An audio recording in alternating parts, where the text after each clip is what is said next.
Hey guys, it's Northville Tech. In this video, we're going to learn how to reset your account password on Binge Movies and TV. We will also include a link in the description below to sign up and enjoy a 7-day free trial.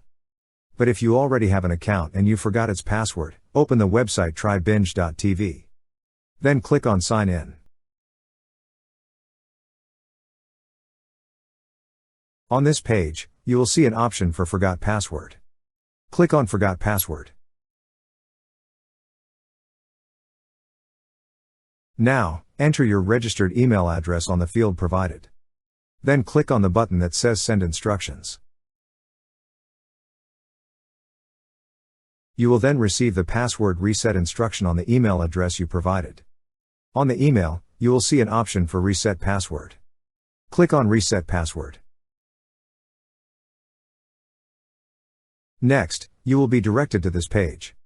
On the field provided, enter the new password you wish to use. After entering, click on Change Password. Now your account has been retrieved and you will be automatically directed to the home page. That's how you reset your account password on Binge Movies and TV. Thank you so much guys for watching, and if you have not yet subscribed to our YouTube channel, please subscribe to our YouTube channel as we create tech videos almost every day.